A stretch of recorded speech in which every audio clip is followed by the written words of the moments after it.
Hello there. Welcome back to the channel. Well, it's 2026, everybody. Woo! Happy New Year.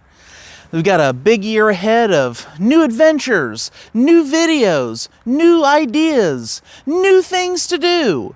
So let's start the year off by talking about the top 6 movies that I saw in theaters last year. I would have done a top 5, but I didn't want to lose any of the movies from this list, and I couldn't do a top 10 because, well, truth be told, I didn't think there were 10 movies good enough to see in theaters last year.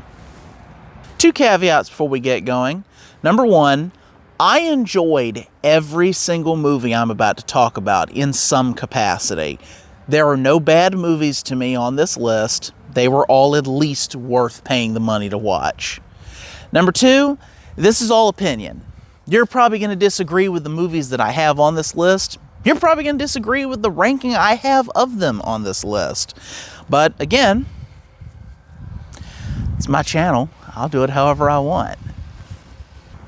Kicking it off with number 6, we have Jurassic World Rebirth, the 7th movie in the Jurassic franchise. Oh boy, the magic is gone. Does anybody really care about these movies at this point? The last one, not Rebirth, the one before it, I don't even remember the name of it. Its title is now on the screen. I didn't like that one. I thought it was bad. It was a bad conclusion to a trilogy of new characters who basically got sidelined in their own movie to bring back all the surviving characters from the original movie and give them a stupid plot involving locusts. Everything about that movie was garbage. Everything. Just bleh. So the new movie had a very low bar to clear to be at least of reasonable quality to me. It cleared that bar very well, but the Jurassic franchise has always been interesting in the fact that thematically, the idea of it is there are some things you just shouldn't do, but people do them anyway, and it always leads to disaster. This gets showed off in sequels and the quality of sequels and how many sequels you can do, thinking, no, we're going to do good this time when it's diminishing returns. The new movie, Rebirth, locks onto this in a really interesting way. Spoiler alerts if you care. Honestly, if you haven't seen it at this point, I'm assuming you have no desire to see it. The main plot revolves around the fact that, oh yeah, dinosaurs are prevalent, people are bored with them, nobody cares about dinosaurs anymore, and they're going extinct because they can't live in, the modern world environment. The surviving ones have all kind of huddled up on these little islands near the equator, and that's just where dinosaurs are, that's where it is. If that doesn't perfectly sum up the meh, blah feeling people had to the news that, oh, they're making another one. Even the 1 or 2 scenes they try to do in this movie of look in awe at the majesty of these glorious creatures while John Williams' classic theme from the 90s beats you with the nostalgia hammer, it's just empty. The worst part is, I don't think the makers of these movies understand that level of thematics. I think the fact that it always lines up with the opinions that people have of it, and the, hey guys, maybe you shouldn't try things you shouldn't try. I think that's completely lost on the people who make these, and it's just a sheer coincidence that it lines up this way. That's making it sound like I didn't like it, and that's not true. I thought the movie was highly entertaining. Again, it had a very low bar to clear after Locusts, the movie, but I was pleasantly surprised with it. Scarlett Johansson's the lead. She's fine. Any of the other characters they introduced, cool. They're there. They do stuff. It's very tropey. It's very by the numbers. But for me, it's executed well. Or at least as well as modern Hollywood can execute these things. If I had to throw a flaw at it, it is a problem of just being modern Hollywood and the 7th movie in the series. Spoiler alert again, if you care. This movie adapts a very famous scene from the first book, which I have still not read the book. I've been told by multiple people I need to, and I'll get around to it at some point. But It adapts the raft scene from the book. In the movie, this involves a little girl being trapped on a raft being attacked by a T-Rex. It's a good scene. It's probably the most interesting action scene of the movie, but the whole time I'm watching it, as safe as the movie has felt, I'm watching it and I could not escape the thought of, this little girl needs to get eaten by this T-Rex.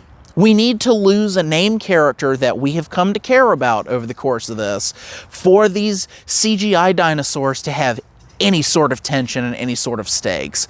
Because without it, every named character has plot armor. Everybody.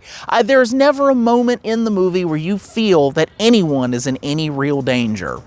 And I'm watching this T-Rex attack this raft that his teeth should have popped 7 or 8 bites ago, and this little girl in peril, and I'm going, no, for logical reasons and story reasons, she needs to kick off. But I know this is a major Hollywood motion picture. They're not about to do that. They will not do what needs to be done for the sake of making the story flow. It's not going to happen, and that makes it a weaker thing overall. And that disappointed me that we're truly in the era of there are no risks. I think the last actual risky move that I've seen in a major movie like this was killing John Wick's dog. Come on. And that don't misinterpret me. I'm not saying that every movie that gets made, you gotta kill children and dogs. You gotta just wipe out the whole cast for anyone to care. No, I'm not saying that. Some stories, particularly horror stories, and the Jurassic series is a horror series, thank you very much. You gotta let somebody go. You gotta let the villain be the villain. You gotta... There's a political subplot that gets dropped into the movie. It's naive and stupid, and anybody who looks at it for more than 5 seconds and like really thinks that through is gonna go, oh no, that's stupid.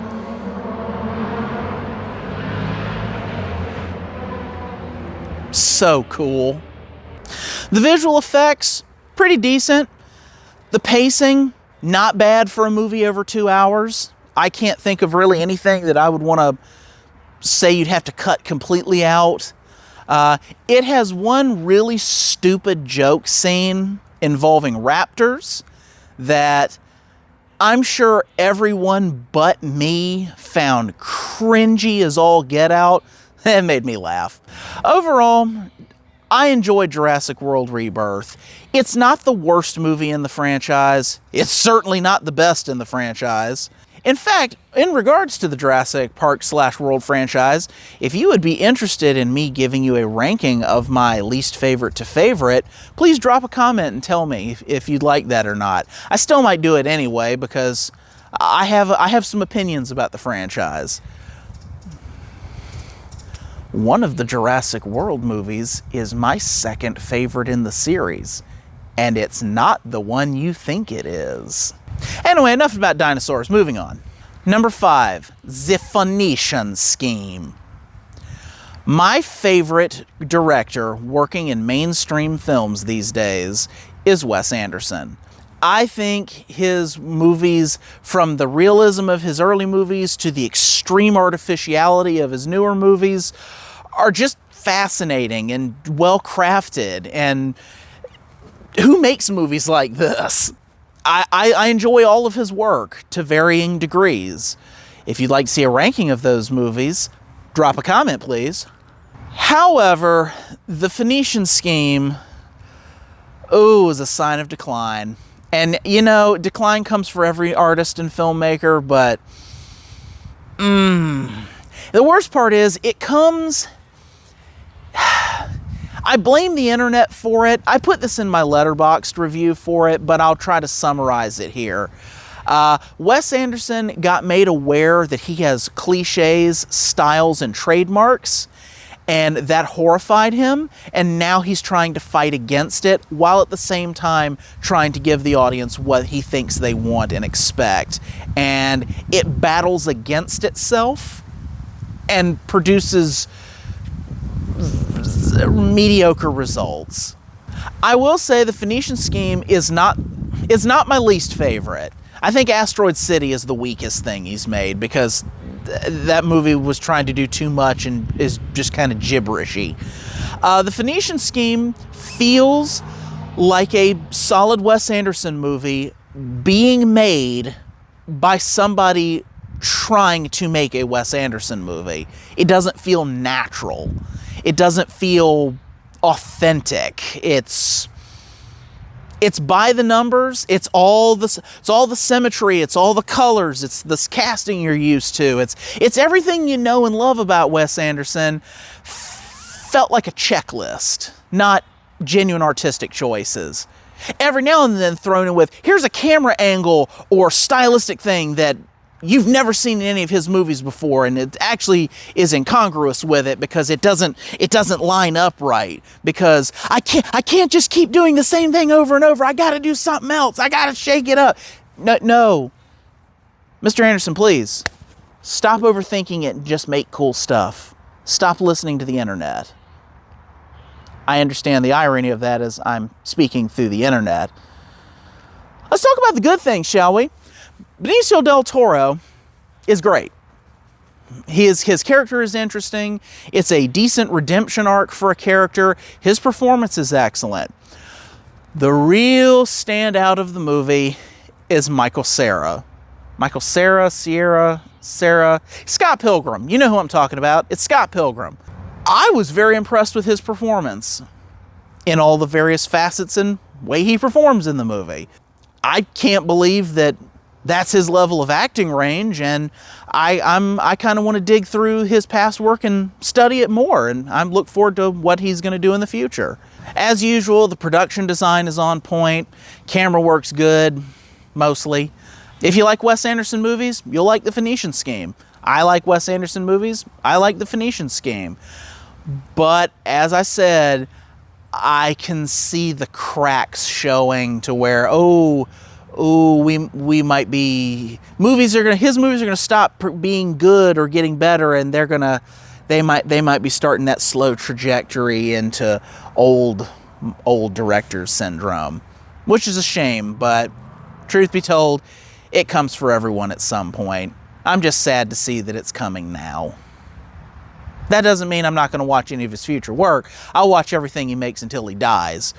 And I'm sure I'll enjoy all of it to some degree. Even Asteroid City, which I thought was a confusing mess, still has aspects of it that are very enjoyable. Wes Anderson's one of my favorite directors, and that's not going to change anytime soon. Number 4, the remake of The Running Man. This movie hurts. I thought it was a very fun action movie. Its attempt at political commentary, some of it works, some of it doesn't. Your mileage may vary on it. Its biggest problem is it's an Edgar Wright movie. Like Wes Anderson, I love Edgar Wright. He is one of the most stylistically talented directors working today. From Shaun of the Dead, to my all-time favorite Hot Fuzz, to Scott Pilgrim vs. the World, Baby Driver, Last Night in Soho. The man makes good movies, but he makes very particular, much like Wes Anderson, he makes very stylistically consistent movies. Unlike Wes Anderson, he can weave different genres better, and it's less of a you instantly know an Edgar Wright movie when you see it, but there's hallmarks that reoccur through it to where as you watch it, you can go, oh yeah, this is all from the same guy. Yeah, this has a cohesion. None of those cohesions are there in this movie. None. If you cut out his name from the opening credits, and good on you, Edgar, for still including opening credits. Please, filmmakers, studios, opening credits are good. Bring them back. I'm tired of this Marvel-esque post-credit nonsense. Start your movie with credits. It's mood setter. Off topic. If you cut Edgar's name out of the opening credits and asked me at the end of the movie, so MH, who do you think directed this? Never in a million years would I have guessed Edgar Wright. And that's a bad sign. I don't blame Edgar for it, though. I blame the studio that made it. There are aspects of the movie and just the whole, first off, the fact that you're remaking a cult classic anyway that's always a mistake. But I think the fact that it's a Stephen King adaptation comes with certain limitations and issues you got to deal with on it. Okay, that's going to constrain some things, and the fact that it's a big studio remake is gonna you get into the filmmaking by committee crap, and that's what you end up with here, to where you end up hiring name director who has specific style because name recognition of cult director is going to help with our cult remake. Okay, Mr. Wright, now that you're here, we need you to tone that down. We have more studio notes because we're paying you stupid money to make this. Do it this way. No, cut this out. Just bring it down. Bring it down. Less you, more IP. Less you, more IP. Even though sometimes directors who are that stylish are the IP themselves, but why on earth would Hollywood ever figure that out?